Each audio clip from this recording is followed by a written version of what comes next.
The Signal War. The night it began, Earth had been looking forward to a quiet evening. The global news cycle had been filled with the usual fare: trade disagreements, medical breakthroughs, and debates over climate initiatives.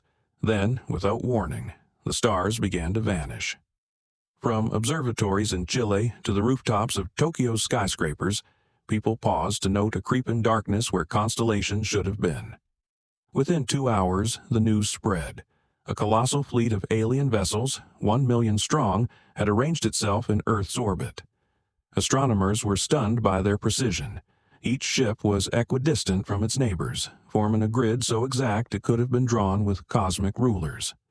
Reflected sunlight glinted off their hulls, creating a pale metallic glow that turned familiar nightscapes into strange, underlit stages. In the newly awakened crisis center beneath the Colorado mountains, codenamed Deep Summit, panic simmered under a veneer of professionalism. Generators hummed in hidden chambers. Thick concrete walls and blast-proof doors sealed away the turbulent outside world. Inside, the air was filtered, the lighting subdued, and the tension palpable. Dr. Elise Carter stood at a console bank, a tall, slender figure whose wiry frame disguised a core of iron determination. She was known for her sharp intellect in theoretical physics and communication tech. Tonight, her face was tight with worry. She brushed a strand of dark hair from her eyes and leaned closer to the data feeds. The lines of encoded transmissions were unlike anything she had ever seen. Across the room, Dr. Raj Patel hovered over a cluster of monitors. A gifted hacker-turned-cybersecurity expert, Raj thrummed his fingers against the desk, his usual calm replaced with anxious energy. He wore a rumpled shirt and jeans, looking out of place among the uniformed personnel. Yet it was he who would attempt to parse the aliens' digital language. Standing behind them both was Commander Anna Morales in her combat fatigues. Her posture was rigid, her short-cropped hair revealing a small scar on her temple. She had been a rising star in the military command structure, chosen for Deep Summit because she excelled at strategic thinking under stress.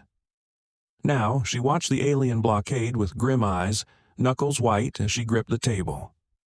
Silence reigned except for the soft hum of machines. They waited for something, anything, from the visitors. Some sign of greeting or, at the very least, a warning. All they had was the quiet tyranny of a silent armada. Just after midnight GMT, the aliens made their intentions known. A series of brilliant green beams lanced down through the atmosphere, impacting major population centers within moments. Tokyo's skyline erupted in flame. Berlin's historic streets were vaporized in sections. Mexico City and Nairobi faced similar horrors. The strikes were surgical and devastating, sowing chaos without a single word of explanation. News feeds at Deep Summit filled with live images of destruction. Shocked reporters tried to remain calm as buildings crumbled behind them. Military jets scrambled, only to be met with instantaneous counterfire that turned steel and flesh to ash. Within minutes, Earth's initial defensive efforts were reduced to twisted wreckage. Morales slammed her hand onto a steel table. "We need a response, now," she said, voice quivering with contained fury. She demanded updates from the world's militaries. Nothing but red blips on her displays indicated Earth's forces were outmatched. Carter's mind raced. "Raj, focus on the signals. There must be some pattern." Raj nodded, sweat beading on his forehead. He studied the encrypted streams, his eyes darting over alien script. They're communicating continuously, every ship receiving commands from a single source, like a hive. Carter leaned over his shoulder. A hive mind. Then the mothership must be at the center, if we can find it. Morales overheard. "You want to take out their command ship?" she asked, voice turning hopeful. Carter shook her head slowly. "Taking it out might be impossible, but if we can disrupt its signal, maybe the rest will lose coordination." Outside, cities burned. Inside the bunker, a tiny spark of hope formed. If the aliens fought like one brain controlling many limbs, then severing the nerves might halt the attack. Deep Summit's labyrinthine corridors bustled with frantic activity. Teams of cryptographers, linguists, engineers, and AI specialists worked in parallel. Some rooms were dedicated to analyzing alien metallurgical samples harvested from a crashed scouting probe years ago. Others buzzed with supercomputers crunching terabytes of intercepted data. Dr. Carter met with Dr. Leonard Zhao, an elderly communications expert who had been coaxed out of a quiet retirement in Switzerland. Zhao had a calming presence. His voice was low, steady. If their mothership is a hub, he reasoned, then its signals must be vulnerable to interference. No matter how advanced, a centralized control system can be jammed or mimicked. Carter nodded thoughtfully. We need a vector, a way to inject our own commands. If we speak their language, we could misdirect them, maybe turn them against each other. Across the hall, Raj Patel had isolated a peculiar string of code within the alien data bursts. He scratched at his stubble, thinking aloud. This looks old, like a legacy protocol they never removed. If we can slip in through this, we might rewrite their commands. But how to deploy such a virus? They would need a transmitter close to the mothership, dangerously close. Earth's largest satellites were crude compared to the aliens' networks. Getting a device into orbit without drawing fire seemed impossible.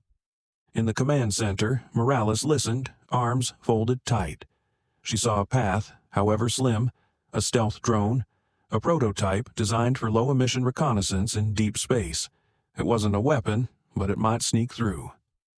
She began drafting proposals and mission parameters while Carter and Raj toiled over the code. As Earth's militaries struggled to evacuate civilians and protect what remained of their infrastructure, Deep Summit's strategists honed the plan. They had a stealth drone, codenamed Sparrow. It was the size of a small bus and coated with radar-absorbent materials. It had limited propulsion and no weapons, just a secure compartment for payloads. Captain Luis Ortega, a seasoned pilot who had once flown daring rescue missions in asteroid fields near Mars's orbit, volunteered. He knew the risks. Enemy sensors might detect him. Swarms of robotic fighters might tear the drone apart. Yet he stepped forward, stoic, when Morales asked for a volunteer. "If I fail, at least I tried to save my home," he said simply. For the rest of the day, technicians swarmed the Sparrow, removing unnecessary weight, adding encryption shields and installing the virus payload Carter and Raj had engineered. Carter worked beside them, threading cables and fine-tuning the transmission array. Raj tested the code repeatedly, muttering, don't crash," under his breath. By evening, the Sparrow rested on an underground catapult track that would launch it into a hidden valley. From there, a booster rocket could carry it into orbit. Earth's fate might hinge on this delicate infiltration. In a makeshift mess hall, Carter, Raj, and Morales shared a quiet meal. The air smelled of reheated soup and stale coffee. Outside the reinforced doors, distant tremors signaled more alien strikes. Nobody mentioned it. They focused on the plan, clinging to hope. They had one shot. While Deep Summit planned in secrecy, the world above teetered on the brink of collapse. Television sets and refugee centers flickered with emergency broadcasts. Rumors spread like wildfire. Some claimed the aliens would enslave humanity. Others whispered that they wanted resources or were merely exterminating a threat.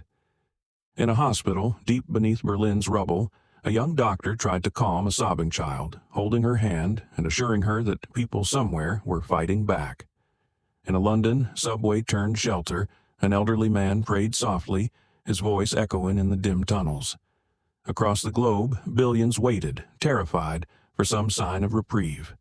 The President of the United States appeared on a live broadcast patched together from surviving infrastructure. "We do not surrender," she said, voice resolute even as her eyes betrayed fear. The Secretary General of the UN, face drawn and hollow, spoke in carefully chosen words. "Humanity stands together. We will find a way." These messages filtered into Deep Summit, carrying moral weight. The scientists and soldiers realized that their secret mission was not just a technical exercise, it was the last stand of a species. In a quiet corridor, Raj listened to a recording of his family's last phone call before communications were cut. Carter studied a photograph of her late mentor, who had once dreamed of peaceful first contact. Morales checked her watch, counting down the minutes to launch. Each had their reasons to fight, and each fought to maintain composure beneath unimaginable stress. In a narrow launch silo hidden behind rock and reinforced steel, the Sparrow sat ready. Engineers hurriedly checked final readouts while Ortega climbed inside the cramped cockpit. The craft barely had room for him. Most space was occupied by signal generators and encryption modules. Ortega strapped in, heart pounding, determined to keep his nerves at bay. Morales oversaw the final checklist from a viewing gallery. She pressed the intercom. "Captain Ortega, flight time is near. Godspeed." He replied with a steady voice, "I'll see you on the other side, Commander." Below the bunker, massive hydraulic rams hissed. The silo doors, disguised as a rock slide, parted. Moments later, a dull thump and a rush of air signaled the Sparrow's launch. A booster ignited in silence, propelling the drone up and out into the star-flecked night sky. Deep Summit's control room watched on multiple screens as the drone climbed. For now, the aliens seemed not to notice. The million battleships remained arrayed, some repositioning to strike new targets, but none focusing on the lone Sparrow. Carter tapped her foot anxiously, her eyes glued to the telemetry data. Raj muttered a small prayer under his breath.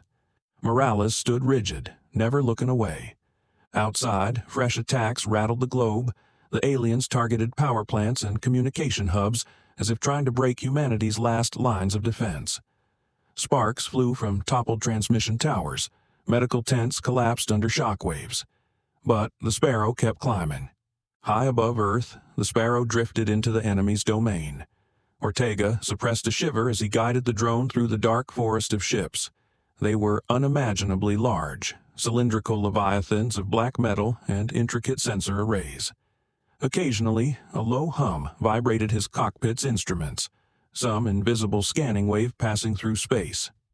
At Deep Summit, Carter and Raj pored over real-time feeds, trying to find the Dominator, the suspected mothership. The data suggested it lay at the very center of the formation.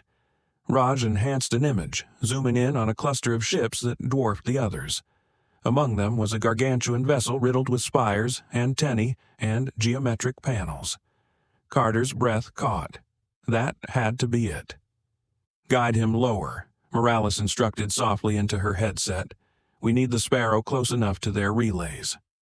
Ortega fired gentle thrusters, inching into position near the Dominator's hull. The surface shimmered with alien technology, transmission rods, hexagonal plates, rotating dishes. This close, he realized the Dominator was more than just a ship. It was a fortress, a brain, a factory all in one. In the bunker, Carter's finger hovered over a switch that would inject the virus. Raj readied the signal override. They would have one shot. Once they broadcast the false commands, the aliens would know something was amiss. They had to do maximum damage in minimal time. Ortega took a steady breath. "I'm in position." At Carter's nod, Raj triggered the virus injection. Through quantum packets laced into the alien protocol's back door, their code slipped inside the Dominator's communication core. For a moment, nothing happened. Then, telltale fluctuations appeared on the monitors. Entire sections of the alien fleet began turning out of formation. At first, it was subtle, ships shifting a fraction off their assigned vectors. Then, as the virus spread, the changes became violent. Battleships started interpreting each other as threats. They rotated cannons and unleashed plasma fire at point-blank range.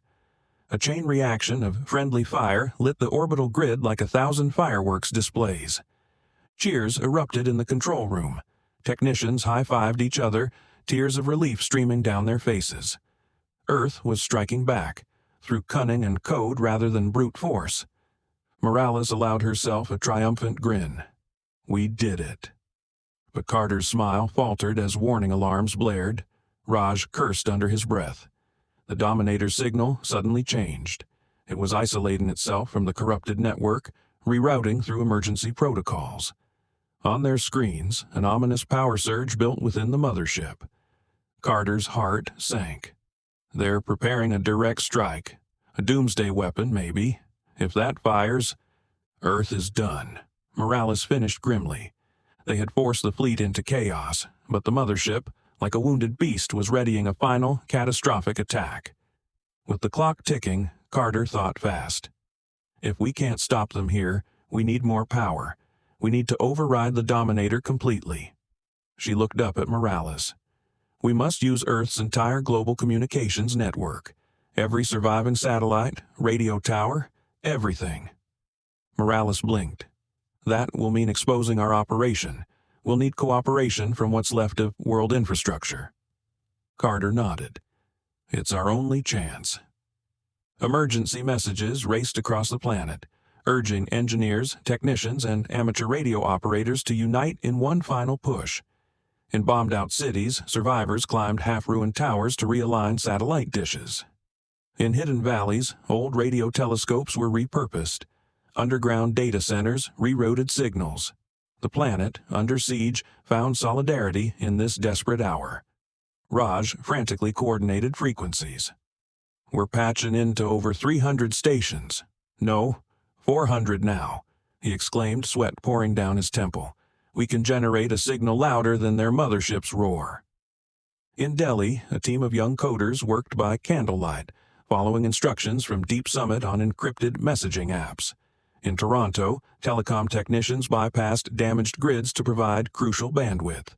In Sydney, a father and daughter in a makeshift bunker used an antique ham radio to help boost the signal. Everyone played a part. The Dominator's weapon churned, energy building to a terrifying crescendo. Carter and Raj aligned their final override commands. Morales stood by, her hand on a handheld radio, delivering urgent orders to field teams. The fate of billions rested on these next moments. It was time. Carter's voice, quiet but resolute, counted down. 3, 2, 1, broadcast. Around the globe, signals ignited. A tapestry of electromagnetic waves, digital codes, and quantum pulses surged into orbit. The Dominator's receivers were hammered with contradictory instructions. The virus code expanded, exploiting every gap, every fragment of the old subroutine. The mothership reeled. On their monitors, the team watched as the Dominator's weapon sputtered and misfired, releasing harmless energy into space. Its drones, fighters, and battleships writhed in confusion, tearing into each other as the override insisted they were enemies. Earth's satellites, once so primitive, now combined into a chorus of defiance that drowned out the aliens' commands. In the cockpit of the Sparrow, Ortega saw the chaos firsthand. Gigantic ships collided and exploded, debris glittering like deadly confetti. He steered the drone away from the carnage, heart pounding, whispering thanks to whatever providence guided him. At Deep Summit, the first wave of cheers was euphoric. People hugged and wept openly. Morales, tears in her eyes, found Carter and Raj and clasped their hands. "You did it," she said, voice cracking. "You saved us." Carter shook her head. "We all did. The whole world did." As the hours passed, the alien fleet crumbled into a drifting graveyard of twisted metal. Only the Dominator limped away, its engines flickering as it slipped into deep space. Perhaps it would die out there. Perhaps it would call for reinforcements someday. For now, Earth had survived. The bunkers opened, and people emerged blinking into dawn light. Streets were quiet except for distant sirens. Survivors searched for loved ones. Volunteers cleared rubble, set up field kitchens, and tended to the wounded. A profound stillness settled over the planet, an exhausted silence after a brutal struggle. At Deep Summit, the atmosphere had shifted from panic to relief. Carter and Raj began cataloging the code fragments they had captured. Morales sent out situation reports to the world's governments. The lines between civilian and military, scientist and soldier, blurred. They had become a single team in the crucible of crisis. Global leaders made cautious statements. Recovery plans formed. Aid convoys, where safe, ventured into ruined neighborhoods. A new sense of unity bloomed. Differences in language, culture, and politics seemed trivial compared to the shared struggle they had just endured. Weeks passed. Earth was battered, but not broken. The reconstruction would take years, but for the first time in living memory, cooperation flowed easily. Nations offered skilled workers, medical teams, and engineering squads to areas in need. The concept of enemy among humans faded as they remembered the all-too-real menace that had come from the stars. At Deep Summit, Carter and Raj analyzed alien wreckage retrieved by daring salvage missions. Strange alloys and circuit architectures promised leaps in technology, if they could be understood. They worked late into the night, fueled by curiosity and a desire to ensure next time they would be ready. Morales, now an icon of the Resistance, toured command centers around the world. She shared tactical lessons learned, forging alliances that might prevent future disasters. In these efforts, she found a new purpose beyond war, to maintain the fragile peace that had emerged from the ashes. In a quiet chamber, Carter studied a piece of twisted metal from the Dominator's hull. She wondered what intelligence had built these machines, and why they had chosen attack over dialogue. The universe, it seemed, held both wonders and horrors. Humanity had survived its trial by fire, but what other tests lay hidden in the vast darkness of space? Raj appeared with 2 cups of bitter coffee. "Looks like we're out of sugar again," he joked softly, handing one to Carter. "But hey, we're alive." She accepted the cup, smiling faintly. Alive and a bit wiser. Together, they stood at a small window slit. Outside, the sky was clearing of debris. The old familiar stars began to shine once more. This time, humanity looked at them with a mixture of awe and caution. In a rebuilt schoolhouse in northern France, a teacher explained to wide-eyed children how the world had once stood at the brink of annihilation. She described how every country, every community, and every individual had contributed to the solution. Instead of cowering in hopelessness, people had united, using their collective intellect and courage to save themselves. A child raised a hand and asked if the aliens would return. The teacher paused, choosing her words carefully. "Perhaps they will," she said, "but now we know we can face the darkness together. Our strength is in unity and understanding." The child nodded, satisfied for now. Outside, morning light fell gently on shattered ruins and blossoming flowers alike. Life persisted. Humanity, having confronted 1,000,000 robotic warships and emerged victorious, carried on, bruised but unbowed, into the next chapter of its existence.